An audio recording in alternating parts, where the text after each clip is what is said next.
Tahukah kamu kejatuhan Barcelona dari semula juara Liga Champions 2015 dan kekuatan yang disegani di Eropa menjadi tim yang mudah ditebak dan dikalahkan bukan saja di Liga Champions tetapi juga di Liga Eropa sebenarnya sudah diawali sejak tahun 2017. Begini ceritanya. 2017 pilih jual Neymar, datangkan Dembele.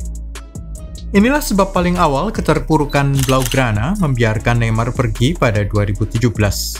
Satu musim sebelumnya, sang bintang Brasil itu bisa dibujuk untuk bertahan, tetapi pihak klub sepertinya kaget melihat PSG datang dan mampu membayarkan uang klausul rilis 3,2 triliun rupiah. Trio MSN, Messi, Suarez, Neymar bubar berantakan dan merusak lini depan tim. Sejak itulah ada sejumlah keputusan panik dari manajemen Barca. Yang pertama adalah keputusan panik untuk mendatangkan Ousmane Dembele dari Borussia Dortmund seharga 2,2 triliun rupiah. Semahal itukah? Apakah Dembele memang layak dibayarkan sebesar itu? Coba Anda kasih komentar. Datangkan Philippe Coutinho pada Januari 2018. Dembele langsung cedera pada debut pertamanya di Barcelona menyebabkan klub harus mencari penggantinya. Mereka memaksakan kedatangan Philippe Coutinho yang saat itu tengah bagus-bagusnya di Liverpool. Berusaha mendatangkan pada musim panas tetapi baru terwujud pada Januari 2018. Harga awalnya hanya 105 juta pound setara 1,9 triliun rupiah tetapi naik menjadi 2,6 triliun setelah berbagai hal di dalam kontrak tercapai, seperti jumlah pertandingan, kelolosan ke Eropa, dan semacamnya. Dan sementara Liverpool menginvestasikan uang penjualan Coutinho untuk membeli Virgil van Dijk dan mereka melaju ke final Liga Champions pada musim itu, Barca disingkirkan oleh AS Roma.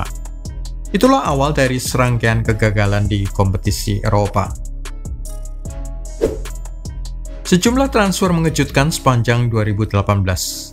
Antara Juni sampai dengan Juli 2018 ada sejumlah keputusan transfer yang merugikan klub, membuang-buang uang, dan menyebabkan tim semakin tidak fokus.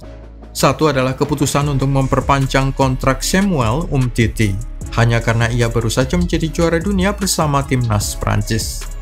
Faktanya adalah Umtiti salah satu pemain dengan gaji paling mahal di Camp Nou, tetapi Umtiti hanya turun 49 kali saja dalam 3 tahun berikutnya. Sebuah investasi yang sangat-sangat mahal. Tidak cukup hanya satu, Barca kemudian mendatangkan Arturo Vidal, dan kemudian Malcolm, Jean-Claire Todibo, selain Clement Lenglet. Kemana semua pemain itu sekarang? Apakah mereka masih membela klub? Tidak ada. Hanya tersisa Clement Lenglet saja. Sekali lagi, fakta ini hanya memperlihatkan keputusan-keputusan panik dari pihak manajemen Barca. Mei 2019, malam yang ingin dilupakan oleh Barca. Barcelona unggul 3-0 atas Liverpool di Camp Nou pada leg pertama semifinal Liga Champions 2019, sebelum mereka tandang ke Stadion Anfield. Pasukan Jurgen Klopp berbalik menang 4-0, salah satunya melalui tendangan sudut cepat dari Trent Alexander-Arnold dan reaksi refleks dari Divock Origi. Agregat 4-3 dan Barca untuk kali kedua berturut-turut tersingkir di ajang Liga Champions. Juli 2019, belanja besar-besaran lagi, Griezmann datang. Gelar juara dunia yang diperoleh oleh timnas Prancis rupanya membuat silau direksi Barca. Kali ini satu lagi pemain juara dunia 2018 datang, Antoine Griezmann dari Atletico. Griezmann merupakan pemain nomor 3 yang datang dengan nilai di atas 2 triliun rupiah setelah Ousmane Dembele dan Philippe Coutinho. Di saat yang sama dengan kedatangan Griezmann, Coutinho ditendang ke Bayern Munchen sebagai pemain pinjaman yang merupakan satu lagi bukti kesalahan transfer manajemen. Griezmann tidak pernah bisa memenuhi harapan klub dan para penggemar terhadapnya dengan Lionel Messi, serta Luis Suarez memilih untuk memasukkan pemain muda Ansu Fati ke dalam lingkaran terdekatnya. Sang bintang Prancis menjadi figur yang tersisihkan. Januari 2020, Ernesto Valverde dipecat. Ini merupakan satu lagi keputusan yang aneh dari direksi klub. Tahu kenapa? Saat Ernesto Valverde dipecat pada 13 Januari 2020, Barca bukan berada di bagian tengah klasemen. Barca tengah memimpin klasemen dengan nilai 40, sama poin dengan Real Madrid dan unggul selisih gol. Tidak ada alasan untuk memecat Valverde meskipun 2 kegagalan berturut-turut di Liga Champions. Tetapi setidaknya sang pelatih sudah memberikan 4 trofi. Juara La Liga 2018, 2019, Copa del Rey 2018, dan Supercopa de España 2018. Sementara itu penggantinya, Quique Setién, dianggap sebagai figur yang kalah prestisius dan kalah reputasi dibandingkan Valverde. Tidak pernah memenangkan gelar juara besar. Salah satu adegan yang sering terlihat adalah bagaimana Lionel Messi mengabaikan instruksi asisten-asisten Setién saat latihan. Pertanda Messi juga jengah dengan keputusan untuk memecat Valverde. Keputusan panik lainnya mendatangkan Martin Braithwaite.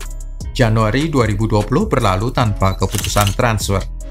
Giliran sudah masuk bulan Februari, buru-buru mencari pemain pengganti karena Luis Suarez cedera. Pelatih Quique Setién memilih mendatangkan pemain Denmark Martin Braithwaite yang tengah berada di Leganes. Itu merupakan sebuah keputusan panik yang sia-sia karena terbukti kemudian La Liga ditunda akibat krisis kesehatan hanya dalam waktu beberapa pekan setelah kedatangan Braithwaite. Dan Luis Suarez bisa pulih kembali dari cederanya sebelum musim itu berakhir. April 2020, ketidakpuasan Messi muncul. Untuk pertama kalinya, Lionel Messi yang introvert bicara kepada media soal kesediaan para pemain memotong gajinya sebesar 70% guna menolong keuangan klub. Secara eksplisit dia mendukung keputusan pemotongan gaji, tetapi sebenarnya Messi jarang-jarang bicara soal keuangan dan soal dirinya. Jadi secara tersirat kita tahu bahwa dia tidak puas dengan pemotongan gaji tersebut. Juni 2020, Arthur dan Vidal pergi, Pjanic datang.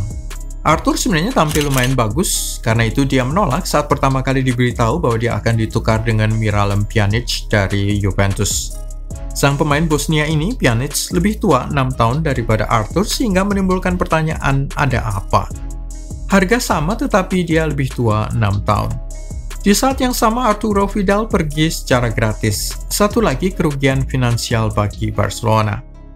Akhir musim 2019-20 itu kita sudah tahu hasil akhirnya. Barca kehilangan gelar juara La Liga berselisih 5 poin di bawah Real Madrid. Keputusan mendatangkan Quique Setién sebagai pengganti Ernesto Valverde tidak berakhir dengan baik. Pada Agustus 2020, Barca kalah memalukan 2-8 di tangan Bayern Munchen pada laga perempat final satu leg Liga Champions musim itu yang tertunda akibat krisis kesehatan. Yang lebih menyakitkan lagi, 2 dari 8 gol Bayern dicetak oleh siapa tahu? Philippe Coutinho yang tengah dipinjamkan ke Die Roten. Quique Setién dipecat segera setelah itu dan digantikan oleh Ronald Koeman. Sisanya adalah sejarah. PSG menang dan menyingkirkan Barcelona pada Liga Champions bulan Februari 2021 dengan leg pertama di Camp Nou berakhir 1-4 bagi kemenangan Kylian Mbappe dan rekan-rekannya. Leg kedua di PSG usai 1-1, agregat 5-2 bagi tim Prancis tersebut. Agustus 2021, Messi meninggalkan Barcelona diikuti dengan tersingkirnya mereka dari Liga Champions untuk kesekian kalinya pada Desember 2021. Itu menjadi awal dari kejatuhan yang lebih dalam lagi setelah Barcelona juga tersingkir dari Liga Eropa pada April 2022 dikalahkan Eintracht Frankfurt. Bukan hanya satu musim, tetapi musim berikutnya juga satu kali lagi tersingkir dari Liga Eropa, kali ini oleh Manchester United. Bagaimana menurut kamu? Benarkah keterpurukan Barca sudah diawali sejak 5 tahun yang lalu? Tulis pendapat kamu di kolom komentar dan klik juga like, subscribe, serta tendang lonceng.